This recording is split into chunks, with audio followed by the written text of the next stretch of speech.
अध्यात्म विज्ञान के बारे में आप खूब प्रवचन करते हैं और आपने बताया कि जितना भी पुरुषार्थ है, चाहे रियल पुरुषार्थ है या रिलेटिव पुरुषार्थ है, वो सारा पुरुषार्थ जो है वो हमारी प्रतिष्ठित आत्मा के द्वारा होता है। यानी प्रतिष्ठित आत्मा एक ऐसा मुख्य बिंदु है, ऐसा एक मुख्य आयाम है कि जिससे सबको ही संपर्क करना पड़ता है, चाहे वो अंतःकरण हो, चाहे अज्ञा हो, चाहे प्रज्ञा हो, और चाहे आत्मा का रियलाइजेशन हो, क्योंकि आत्मा जो प्योर फॉर्म में वो तो कुछ करती नहीं है।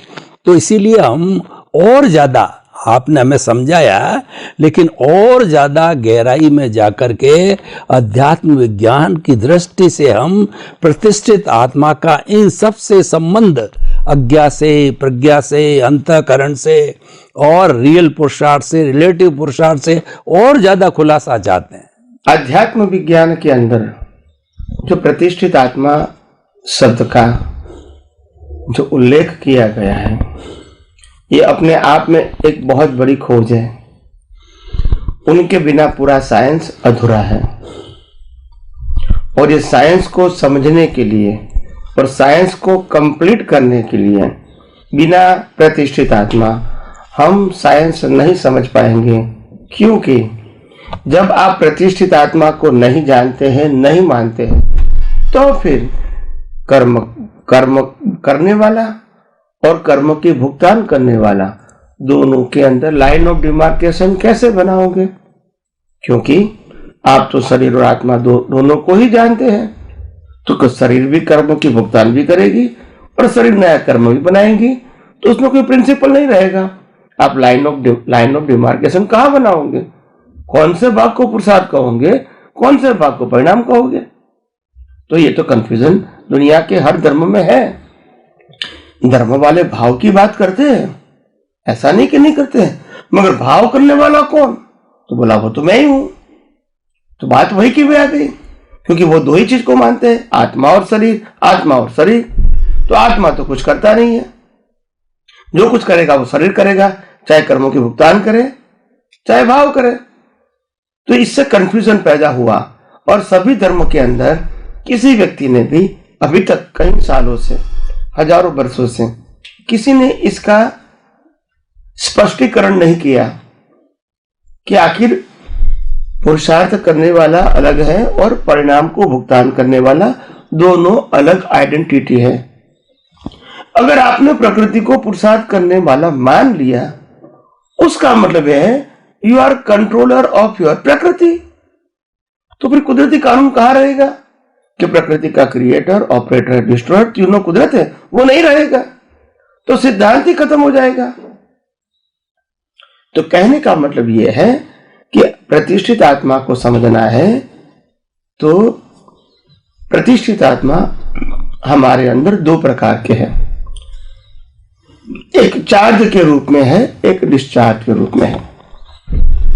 जो चार्ज के रूप में है वहां हमारी फ्रीडम है, हम नए कर्म बनाते हैं।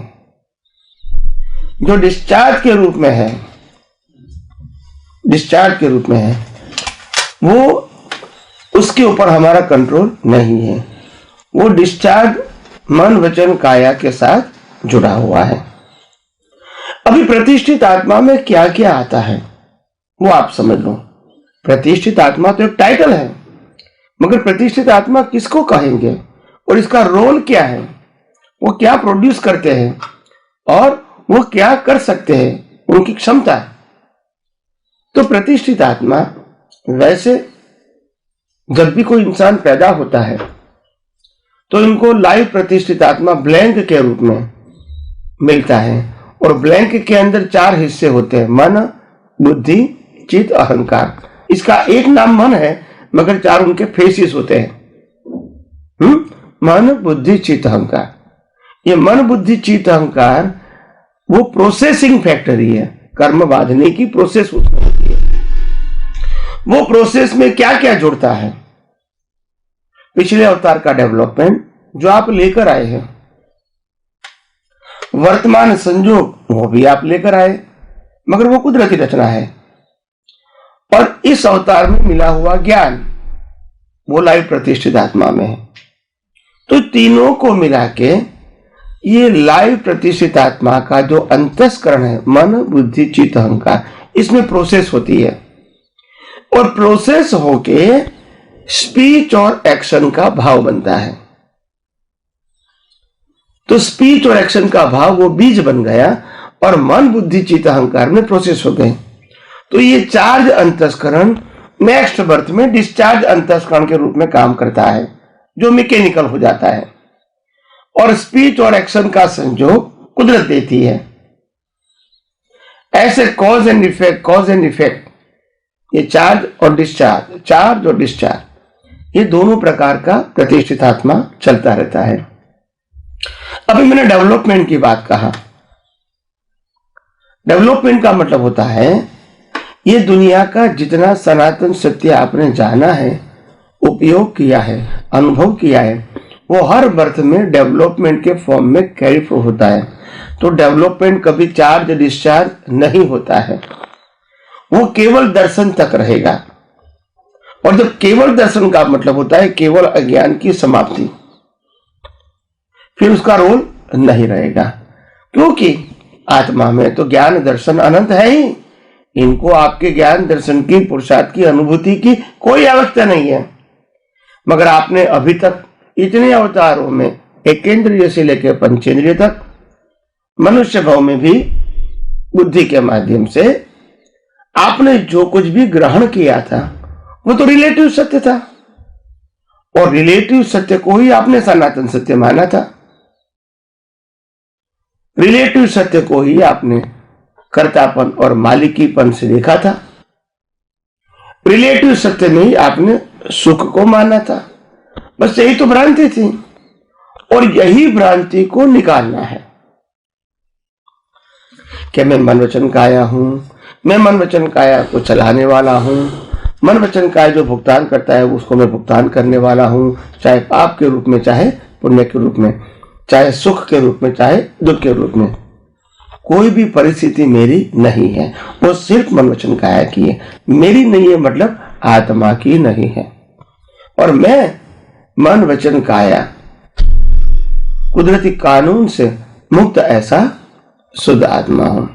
तो शुद्ध आत्मा तो कोई कंसर्न है ही नहीं, न था, न है और न रहेगा। मगर शुद्धात्मा की हाजिरी में और प्रकृति की हाजिरी में प्रतिष्ठित आत्मा जो लाइव है, वो जैसा भाव करेगा वैसा कर्म बनेगा, और कुदरत कर्म की भुगतान के संजोग देंगे। ऐसे जन्म मरण के चक्कर चलते रहते हैं। तो इस प्रकार से हम ये प्रतिष्ठित आत्मा को ये कहेंगे कि प्रतिष्ठित आत्मा दो प्रकार के हैं। एक लाइव प्रतिष्ठित आत्मा जो हर बर्थ में न्याय मिलता है, दूसरा डिस्चार्ज प्रतिष्ठित आत्मा जो आज का ये बर्थ का चार्ज नेक्स्ट बर्थ में डिस्चार्ज हो जाएगा। तो डिस्चार्ज का मतलब होता है मैकेनिकल, उसमें हमारा कंट्रोल बाद में नहीं रहेगा, चार्ज में हमारा कंट्रोल है। वो प्रतिष्ठित आत्मा का रोल क्या है मैंने स्वरूप बता दिया, मन बुद्धि चित्त अहंकार, और प्रोड्यूस करता है स्पीच और एक्शन का बीज, ये उनका रोल हो गया। अभी प्रतिष्ठित आत्मा कितने प्रकार के वो बता दिया, दो प्रकार का है। अभी हम आगे चाहते हैं, ये प्रतिष्ठित आत्मा है, वो प्रतिष्ठित आत्मा कितने प्रकार का पुरुषार्थ करते हैं। तो प्रतिष्ठित आत्मा दो कैटेगरी का पुरुषार्थ करते हैं। एक रिलेटिव सत्य का पुरुषार्थ करते हैं, या तो सनातन सत्य का पुरुषार्थ करते हैं। जैसा ज्ञान दर्शन वैसा पुरुषार्थ। तो रिलेटिव सत्य का पुरुषार्थ का मतलब क्या है? रिलेटिव सत्य का पुरुषार्थ का मतलब होता है सामाजिक और धार्मिक कर्म बनाना, जिसका फल भी सामाजिक और धार्मिक रूप में मिलेगा, जो पाप पुण्य से जुड़ा हुआ होता है। और जो आध्यात्मिक पुरुषार्थ रहेगा वो अज्ञान को नाश करने का रहेगा, जो सनातन सत्य की हेल्प से रहेगा। चाहे आत्मा है चाहे कुदरत का कानून है, दोनों सनातन सत्य, इनकी हेल्प से ही आप अज्ञान को मिटा सकते हैं। तो अज्ञान को मिटाने का पुरुषार्थ भी प्रतिष्ठित आत्मा करेगा अपने ज्ञान दर्शन के मुताबिक, और सामाजिक और धार्मिक कर्म बनाने का काम यानी संसार को बढ़ाने का काम भी प्रतिष्ठित आत्मा करेगा अपने ज्ञान दर्शन के मुताबिक, और संसार को समाप्त करने का पुरुषार्थ भी प्रतिष्ठित आत्मा करेगा अपने ज्ञान दर्शन के मुताबिक। तो इसीलिए इस प्रकार से ये प्रतिष्ठित आत्मा का पूरा जो मैंने वर्णन किया है, तो आप जिसको एक बार, दो बार, तीन बार सुनोगे तो धीरे धीरे आपको पूरा सेटअप प्रोग्राम मालूम हो जाएगा।